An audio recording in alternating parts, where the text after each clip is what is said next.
Well, happy Aloha Monday. It is December 21st, just a few days away from Christmas. I'm Ryan Kalesuji, joined by Yanju Denise. And of course, this is Spotlight Hawaii. Yanju, great to have you back here on this Monday morning as we continue on in our discussions of how COVID-19 has impacted not only the health of our community, but also the economic side, and taking another deeper dive into those who are struggling with unemployment questions. That's right. We already see the questions coming in. Thank you so much. And we were going to get to those, as many of those as possible. Always a popular guest. We have the head of the Department of Labor and Industrial Relations. That's Anne Perreira-Eustaquio. She's joining us now from her office. And we've got a lot to talk about, not only about the current benefits, but also what's happening in Washington and how that could impact people's benefits for 2021. So, Anne, thank you so much for starting the week off with us. Let's start with the basics. Where are we in terms of outstanding claims and what's still being processed by the department? First of all, thank you for having me. I know that everyone is excited about the new year and what's happening with unemployment insurance, how it's going to affect their benefits. And some of those benefits were reported at some point that it was coming to an end. I want to let everyone know that we are still currently working on the PEUC claims. That's where we see the most backlog right now, because we have over 90,000 claimants right now on PEUC. And then we still have claimants who are waiting for adjudication issues to be determined so that they can either move on to PUA or collect benefits on regular unemployment.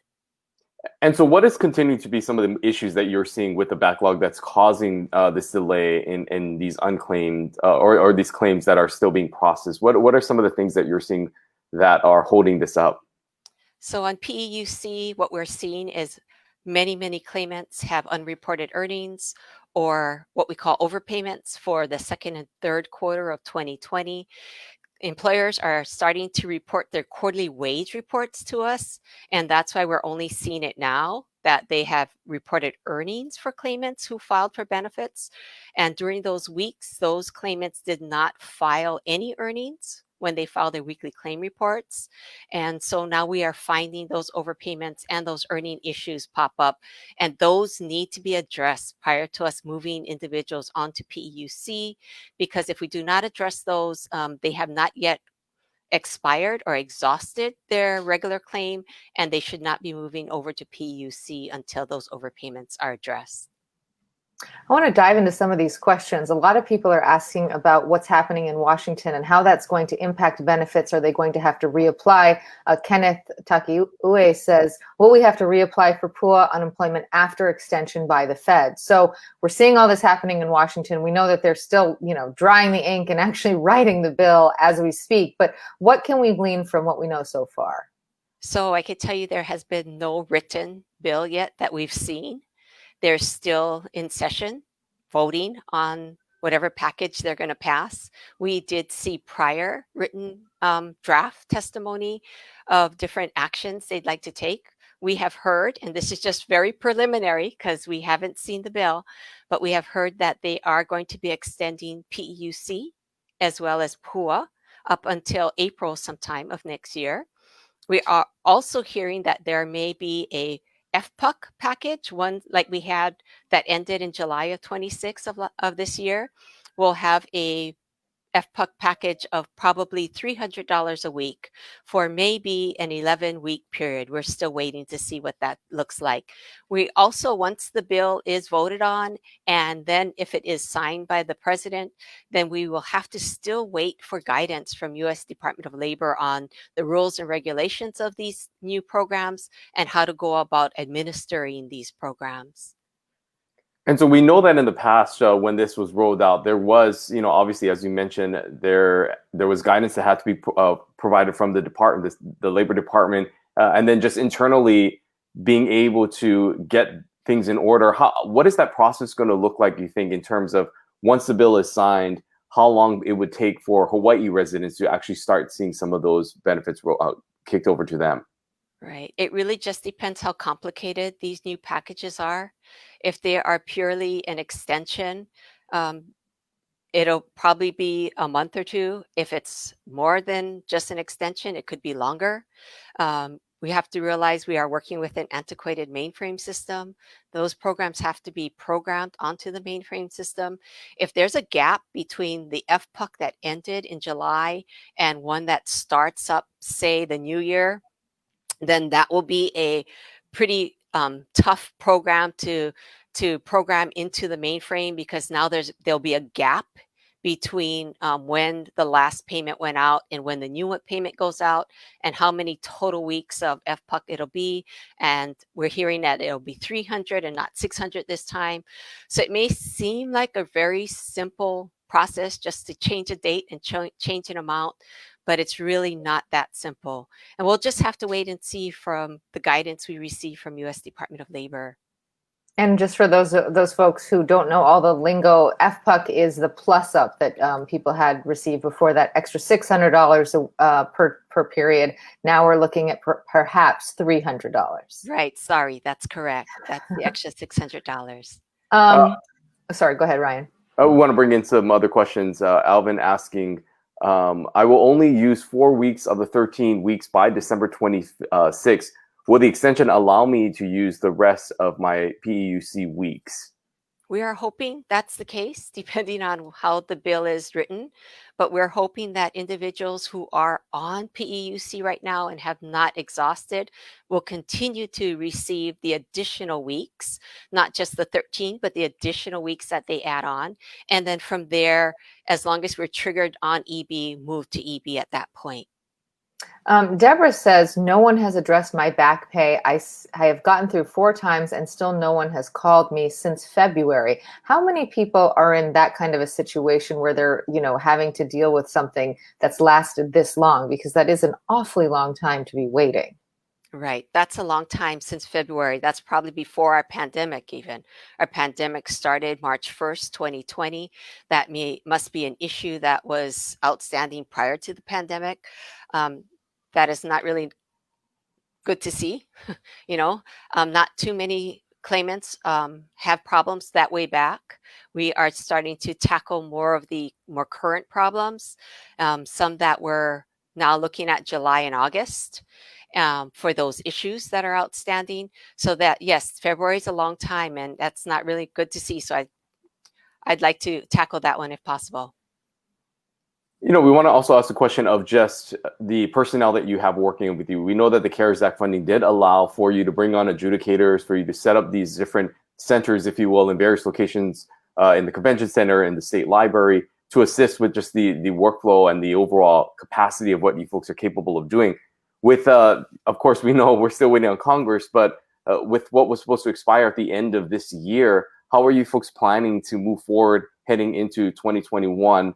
Knowing that there might be some limitations in the amount of people that you have available to work and help you through some of these claims.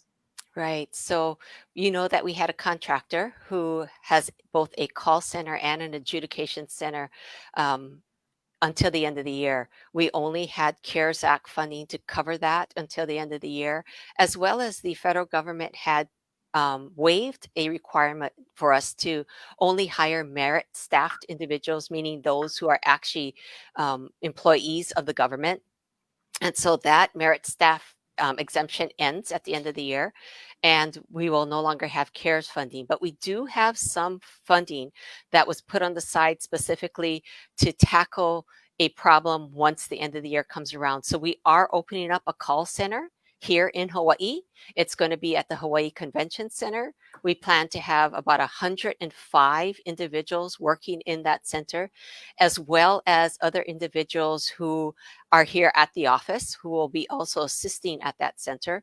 We're hoping that we can tackle a lot of the problems that maybe the call center right now can't tackle, because we will make sure that the individuals we hire are trained up so that they can solve issues there and then when they get the call.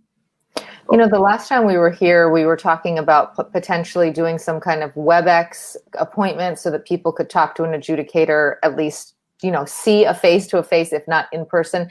Have you given any more thought to doing any kind of meetings, either via the internet or in person, so that people can work these issues out? We're still not moving towards in-person, but we are looking at a program system right now that can handle appointments and then either have it on the phone or through a WebEx system. So we are looking at a application that will allow us to do that at some point. I want to go back to the call center if I can, because this is sort of a newer announcement that you're making right now, a announcement of this call center. What is the time frame for that? When does that look like that will be set up, and when will that number be provided? Will that be a different number for what people can contact and call? Yes, so this is the first time we're announcing it. We posted all of the positions on our site last week, Thursday, but we had not made a public announcement of it yet. And so this is it. Yes, we're going to have a call center, 105 individuals. We're looking for individuals here in the state of Hawaii. You are going to be stationed at the call center. We're hoping that it'll start on January 4th. Or shortly after that. We have been giving special accommodations by the governor to go ahead and move forward with this project. It is a temporary project initially for 6 months, and if we have or can secure additional funding, we'll be able to extend the project. Laura Liz has a question at 10:37, Ryan. She says, do you advise we go ahead and apply for EB rather than wait for the PEUC extension to trigger on? What do you advise people who have, who are in that sort of a circumstance? I really don't know, to tell you the truth. We don't know what the package is going to offer. We don't know if what's going to happen is if you file an EB and you're on EB, if the package will require you to stay on EB and then move on to the new PEUC program once you exhaust EB, or if they're going to have us convert anybody who's on EB to the new PEUC package and then to EB after that. We'll just have to wait and see. If they require those who are EB or start EB to stay on EB, then they wouldn't be able to get the second PEUC package until after that. And there is going to be an end date for PEUC, I'm sure, for the second package. Okay, we also want to briefly discuss, if we can, just some of the, we talked about the in-person support and that we had, just virtually, that you saying that you're still taking a look at that, but there are people who are calling and asking and actually have gone down to your offices and looking to speak to someone in person. How are you managing that as we kind of continue on through this pandemic for those that would like to meet with somebody in person and have that face-to-face contact? So right now, there will be no face-to-face contact. It is really an issue of crowd control and fairness to everyone. So I wouldn't be able to just take in those who come down and offer them help and not offer everyone help in the same manner. I'd like to be fair all the way around. We do have right now the call center who does use what we call the CTS lines or the limited English proficiency line. So if you call and you need assistance in that manner, they are required to bring on an interpreter to help those who need it. We are also going to have that at our brand new call center here at the convention center. And hopefully we will at some point get up that software program that we're looking at to schedule an appointment and see individuals through a web app application. What's the wait right now for the PEUC determination? Paula Arles, 1043 says, why are people who haven't had issues receiving UI benefits pending over 10 weeks for PEUC? It just seems so long for determination of MD. Why is this transition taking so long? What is the wait right now? If you've had a claim waiting for that long, it's probably a pending or earnings issue. Those are the issues that are holding up the monetary from running. We can't run the monetary because once you run the monetary for a PEUC, it starts the PEUC application. And if you haven't yet exhausted regular benefits because you have an overpayment or an earnings, we cannot run that monetary determination. Okay. Another question that we have is about overpayment. James is asking, does nobody work at the benefit overpayment section? I've been relentlessly calling for the past weeks and either get this voice mailbox full message immediately or rings constantly and says the voice mailbox is full message. Can you describe sort of the overpayment issues and what's happening in that area?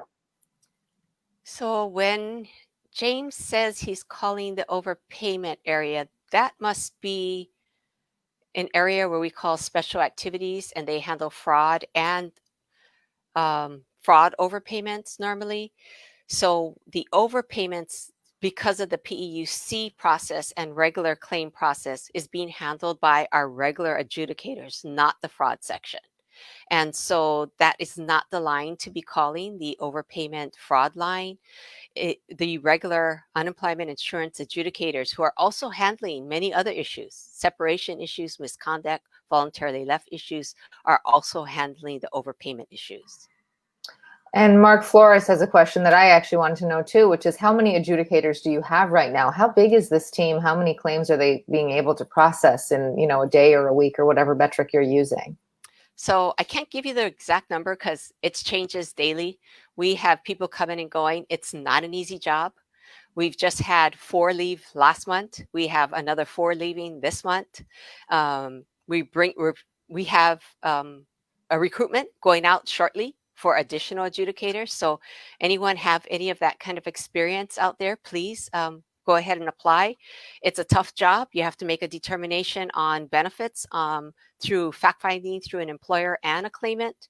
Make sure those fact findings are accurate, because then they go to due process to appeals hearings if either party appeals that decision. And so we have adjudicators statewide on all of the islands. We also had the attorneys who were also brought in to volunteer and help us with adjudication. That pool is now becoming smaller. We are closing part of the convention center, and that's where they were stationed. So once that ends, we'll probably lose the adjudicated attorneys who are helping us with those issues. But we are in the process of hiring additional adjudicators. I think that there is, just looking at the comments here, a lot of just concern and people who are afraid that the end of the year is coming up and that they are still pending, and that when this end of the year happens, they won't be able to receive any benefits should they be able to resolve what is sort of holding this up. Can you speak to that, about the process of if these individuals who are still waiting, if they will still be able to receive some of these benefits as they continue to wait for their claims to be settled? Right. So I'll be speaking from the point of view that we haven't gotten the bill yet, and I'm not quite sure what the CARES Act bills will be, the new bills, and whether, for sure these programs will be extended. But prior to this new bill coming out, the programs do end at the end of the year. So December 26th is the end of PEUC and PUA.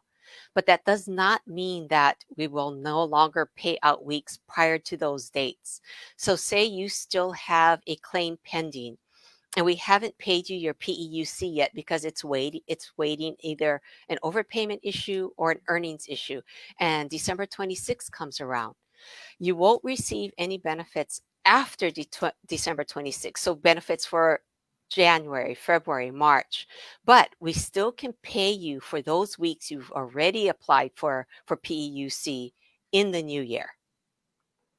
When I want to go back to sort of the numbers issue, I know you said the adjudicators, like the actual number is in flux, but how many claims are they actually having to sort of go through, and how long does it take to resolve an issue? Like an employer says, you quit, and you say, no, I was fired, and how long does it take to actually work something like that, and how many do you actually have to process right now?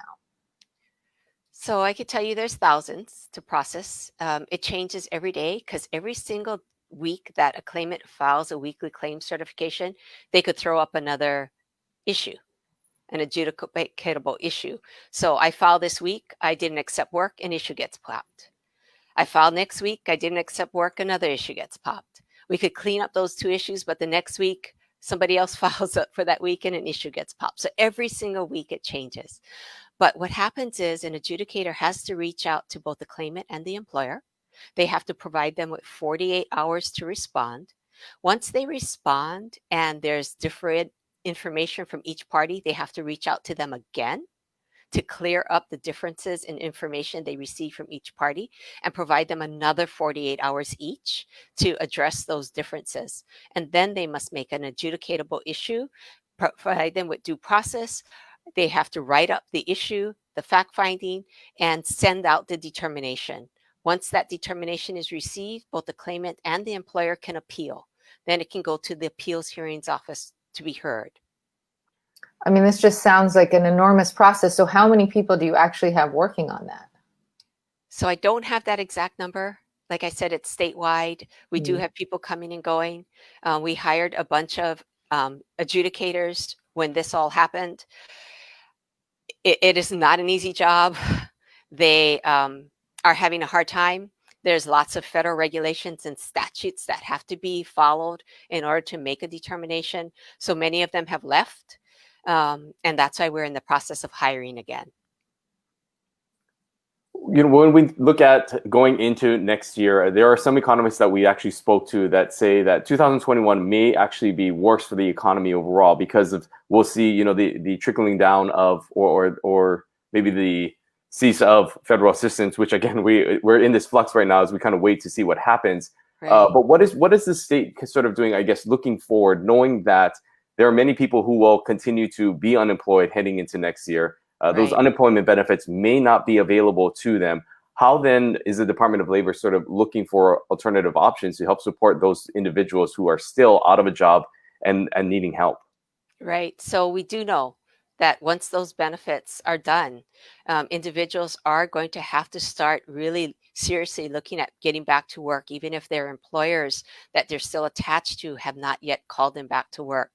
And so we do have a workforce development division here, as well as a workforce development council who works on workforce activities, finding jobs out there for individuals, helping to make sure you provide them with avenues to get trained if they need new training, to push them in the right direction. We also work very closely with the AJC, the American Job Centers on every island, to help individuals either brush up their skills to find new work or help them look for jobs that are in their field that they can continue to provide for their families. I'm just reading through some of these comments and it's hard to, first of all, there's so many acronyms. And then also there's just a lot of frustration. Can you tell us, you've done this for us in the past, and I would really appreciate it if you would tell us the different programs that are available and sort of where people should be heading based on their own circumstances. Correct. Okay, so we have regular benefits, 26 weeks of regular benefits. Majority of the claimants have, if they haven't, are right now exhausting those 26 weeks of benefits. Many of them have moved on to PEUC. PEUC is a pandemic extended unemployment compensation, and PEUC is for 13 weeks. PEUC could be extended with the new CARES Act package that they're looking at voting on today. We're hearing that it could be extended for an additional 16 weeks. So that would give us additional benefits for those who need it. And right after PEUC, there is EB. EB is Extended Benefits 20. It triggered on in May of 2020. It triggered on because our unemployment insurance rate here in Hawaii had more than tripled. It is a program that will be triggered on until Hawaii reaches lower than 5% unemployment insurance. It's an additional 13 weeks of benefits after PEUC. Once that ends, there is no additional programs. We also had at some point, it was called FPUC. It was the $600 plus up that everyone received. We are also hearing that that plus up will come back in some way. We're hearing about $300 a week for 11 weeks. And so we'll just have to wait and see what those new packages bring us. And then what about PUA? Where does that fall into this? So PUA is a program that is basically for those who are self-employed, as well as those who were disqualified for regular benefits because of the 10 related COVID reasons. That program was effective March, and you could backdate to February if you could prove that your self-employment had been affected by COVID at that point. It was until the end of December as well. after December 26th, that program is supposed to end as well. We are also hearing with the new CARES package that it will be extended till mid-April, so another 16 weeks as well, just like PEUC. And after that, there is no benefit. So you cannot receive EB if you were receiving PUA. Okay. Thank And you for again, that. and again, all of this could change within a few days, right? Because of the fact that new language could be coming out and would have to force you folks to, I guess, adjust in some of these deadlines and how these claims are going to be filed. We know that initially one of the problems was many people were filing duplicate claims, and they were going in because they maybe made a mistake, or that because they wanted to make sure that theirs was processed, that they went in and they did another one using a different email, and you had to go through all that backlog. Is there any concern that that could happen here in this situation again, as you roll out maybe a funding for this new CARES Act that will be coming out? How are you going to try to mitigate that from potentially happening again, with people thinking they have to go back in and create a whole new profile for this new CARES Act money that could be released? So I think we learned from that experience. So we had initially, when the system was experiencing a very, very heavy load, and we were very afraid that the mainframe would crash and we wouldn't be able to process any claims. So what we did is we spun up a manual. It was actually a upfront, it was automated for the claimants. It was one of those forms, and you would fill in the forms. It wasn't where you would go in and actually create your application through our web application online. And that's what created all of our problems. Because if they went in through the regular route and signed on and created an account online through our web app, it wouldn't have allowed them to create a claim with a wrong social security number. It wouldn't have allowed them to create two claims with different addresses. It wouldn't have allowed them to create a claim not letting us know all of their employment. So what happened was that form, it was an automated form upfront for the claimants, but back end it was all manual. And we have lots of checks and balances on the mainframe and the web application that won't allow you to do that. But since we were in a crunch and we were worried about the mainframe, we allowed that to happen. And we definitely won't do that this time. You know, I just want to give you a little praise here. Lokilani says she's doing an amazing job trying to help claimants, and we really appreciate you coming on here. We do, answering all of these questions. I wonder if you've seen, we've had Safe Travels now open for some time, and of course with the holiday season, you do expect a little bit of an uptick in temporary employment at retail. What are you seeing in terms of the claims, the number of claims filed, and can you tell us the nature of the kind of claims you're seeing? We're still seeing a lot of claims. I can tell you majority of it is fraud. Most recently, starting from around November, Thanksgiving, the fraud has been much more than we've seen even in the beginning in March. And we're trying to mitigate the fraud right now. That's our big problem, trying to determine which claims are real and which claims are fraudulent. That is our biggest problem. I think the other problem is, the unemployment rate seems to be going down, and that unemployment rate is determined on a survey that's taken. And that survey is very skewed. And so that survey doesn't take into account all of those individuals still on unemployment moving to PEUC, the 13 additional weeks. That's not taken into account. So none of those individuals are determined to still be unemployed, as well as those individuals who are still temporarily attached to the employer, what we call partial, but they're not really working. They're not receiving any hours, and they're on full unemployment, even though they're partially receiving benefits and partially attached to the employer. They're not considered unemployed either. So they're not considered in that rate that is reported by U.S. Department of Labor. And so we're still seeing quite a bit of claims come through. So what do you think the true unemployment rate is then, if all those people are not being counted? Yeah, I really couldn't tell you. We don't have a process internally to do that because we always relied on the survey. It was pretty accurate. Now we're seeing that because so many individuals are partial and so many individuals are moving on to a program that never existed before. The PEUC and PUA never existed, so they don't take those counts into effect. And so it's much higher than what has been announced in the news, though, I can tell you that.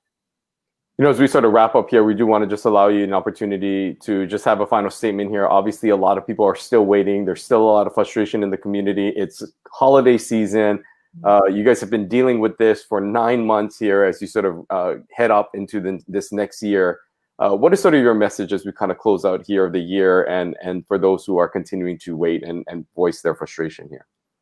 I know it's hard. It's the holidays, and I know everyone is in a crunch and they would like to see their claims cleared up.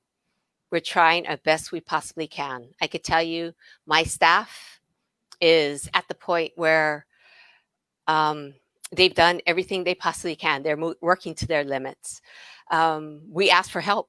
We ask for those of you who are out there who can apply, who can come here and work with us. We have 105 positions that we're opening up at the call center. We're going to be opening up more positions for claims examiners. We need the help. The team here is exhausted. They've been working since March, nonstop, 8 hours a day. Some people 12 hours a day, Sunday through Saturday. They are giving all they possibly can. They have the same issues everyone else out there has. They have childcare issues. They have issues of being scared because of COVID. They have issues of elderly parents who live with them and they're afraid to bring something home to them because we all work together. We're all here. There's hundreds of us all working in the same area and we have constant contact. We need more help. So please, if you're out there and you can help and you can come and you can apply and we'd love to have you come and help us. We're trying all we possibly can. I know it's hard. I know you're having a hard time. I could tell you that we're doing the best job we possibly can. And please, please try and be patient. I know it's hard. I actually have friends as well who are going through the same thing, friends and family. And we have to make sure that we're following the rules and regulations of the department, because if we don't, we could lose compliancy with the federal government, and then that could jeopardize our program even worse. And we don't want to do that. We want to be here for the people of Hawaii. So please stay safe, take care, happy holidays, and I'm hoping to get everything done as fast as we possibly can. Okay, Anne, thank you so much for being with us this morning, and we appreciate you. Have a wonderful holiday, and we will see you next month. We're going to do this all over again. Thank you. Thank you so much. Aloha. You all take care. You too. Aloha. Bye-bye. Wow, Ryan, you just hear so much emotion in her voice in that last response about how hard she and her team are working. And on the other side, we read your comments and we see all the frustration. Everyone wants to get to the right place, but there's obviously a lot of hurdles to getting there. And it was interesting to hear her talk about just the influx of fraud that they're seeing and just how that's higher even than when all of this first began. Yeah, definitely something that is setting them back. But the good news, as she announced today, that they will be setting up that local call center where she, asked at the end for those people who would like to apply to be a part of this process to help out. At that call center, a local call center that will hopefully be able to relieve some of the issues that people have. We know that there are many people who have said they've tried to call and they aren't getting any calls back. And so they are looking at ways to not only continue to work on the backlog end, but also to try to help with those who are continuing to call in and ask for help and assistance. As she said, they are also dealing with the fact that they want to protect their staff. So in-person sort of meetings where people can go down to the office and get their answers, get answers to their questions will not be happening anytime soon. And so this call center will hopefully be a way to help alleviate some of that backlog. Yeah, and they're also looking for new adjudicators because they have a lot of cases, and it sounds like they have quite a few departures as well. Some hope, though, that she's outlining not only with the call center, but also with the CARES Act, the idea that there could be a $300 plus up and an extension of benefits for 11 weeks or 13 weeks. I'm not sure exactly how long, but that was very interesting to hear, and an extension of PUA as well, perhaps. So all eyes on Washington now as we wait to see what they come up with.